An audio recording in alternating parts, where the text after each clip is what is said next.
আমার বাসায় কাজ করে গেছে পিয়ন, সে এখন 400 কোটি টাকার মালিক। হেলিকপ্টার ছাড়া চলে না।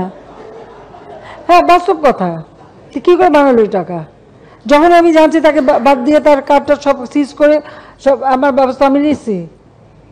তো এটা তো হয়, বা এটা তো করে আপনারা এখন ধরার পরে না এগুলি চোখে আসে, তাছাড়া তো হয় না। যখন ধরা পড়ে তখন আমরা ব্যবস্থা নেই। এটা তো একটা মানসিকতা। আর একটা কথা আমি বলি, এটা শুধু আমাদের দেশে বলে না, সারা বিশ্বে যে দেশটাই অর্থনৈতিকভাবে উন্নতি হয় সেখানে কিন্তু এই ধরনের কিছু অনিয়ম কিছু লোকের হাতে চলে যায়। কিছু টাকা পয়সা যারা অপান্ত তাদের হাতেই চলে, তারা বানায়, তারা তো অপেক্ষা করে থাকে। এটা যুগ যুগ ধরে এভাবেই চলে আসছে। হ্যাঁ, এর মধ্যে ব্যবস্থা নিলে হয়তো সেটা কিছুটা নিয়ন্ত্রণ করা যেতে পারে। আর সাংবাদিকরা তথ্য জোগাড় করা এক জিনিস, আর ফাইল চুরি করা আর এক জিনিস।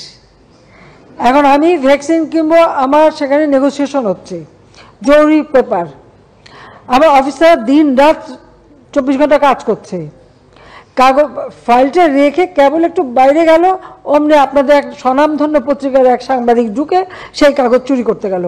অফিসার এসে ধরলো, সে সেটা নিয়ে গেল বাথরুমে আটকাতে, সেখান থেকে তার বের করা হলো, সে ঢুকালো তার শাড়ির ভিতরে, সেখান থেকে টেনে বের করলো, সে বিরাট অপরাধ হয়ে গেল। সে যে ফাইল চুরি করতে গেল এটা কোনো অপরাধ না, সে যে কোনো একটা বড় দেশ তাকে পুরস্কারও দিয়ে দিল, ফাইল চুরির জন্য পুরস্কার পেল। এটা কি দুর্নীতি, ডাকাতি, চুরি, কোনটা? কি ডেফিনেশন দেবেন বলেন আমাকে, কি ডেফিনেশনটা আছে? তো এই ঘটনা তো ঘটে, এক যুগে এই রুম ওই রুম, এই ঘর ওই ঘর, অফিস টফিস সব নিয়ে। এবার এটা যে নতুন একবার করছে, এর আগে আরেকবার, সেটা হচ্ছে নৌপরিবহনে ঢুকে ধরা পড়ার পরে মুচলেখা দিয়ে বেরোয় আসলো, যে আবার আরেক জায়গায়, তারপরে হিরো হয়ে গেল, হিরোইন হয়ে গেল। ঘরের মধ্যে বসে বলতেছে এই হচ্ছে ওই হচ্ছে ওই হচ্ছে, ধরা পড়লো, হিরো হয়ে গেল, অমনি এক বড় দেশ থেকে পুরস্কার পেল, এখন যে আন্তর্জাতিক খ্যাতি সম্পন্ন হয়ে গেল। যাবো কোথায়, কোথায় বলে আমাকে? অথচ একদম ভুয়া মিথ্যা রেকর্ড করে ছেড়ে দিচ্ছে। আর একটা মনে আছে, একজন এক বলে তাকে মানে ইয়ে করা হচ্ছে, তার উপরে পাশবিক অত্যাচার হচ্ছে, হ্যাঁ হচ্ছে, কোথায় দাঁড়ায় করছে? রাস্তায়। ওখানে আবার একটা সাইনবোর্ড, তাও দেখা যাচ্ছে, লাইট পোস্টও দেখা যাচ্ছে। সে ওটা তার মাথায় নাই যে যেখানে দাঁড়াচ্ছে গাড়ি থেকে অন্যটা ফেলে দিয়ে বললো তাকে নাকি এরকম করা হচ্ছে, কিন্তু পিছনে যে ইয়ে লাগানো সাইনবোর্ড আর ওখানে যে লাইট পোস্ট সেটা তার খেয়াল ছিল না, ধরা পড়লো। ওই ধরলাম কেন, সেটা অপরাধ হয়ে গেল, সেও পুরস্কার পেয়ে গেল। আমি ছেড়ে দিচ্ছি পরে অবশ্য, কিন্তু পুরস্কার তো পেয়ে গেল। তো এই তো মানে বিবেচনা। তা আমি যাবো কোথায়?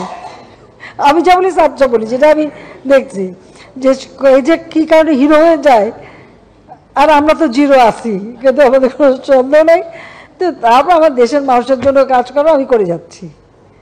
তবে আমরা তো যখন ধরছি হাতে হাতে ধরা পড়বে যারা, ব্যবস্থা আমরা নেব। আর আপনারা খোঁজ খবর নেন। আর বাংলাদেশ কেন, সারা বিশ্বে এটা যে বড় বড় পত্রিকার মালিক, চ্যানেলের মালিক, এগুলো তো যারা বড় লোক তারাই হয়,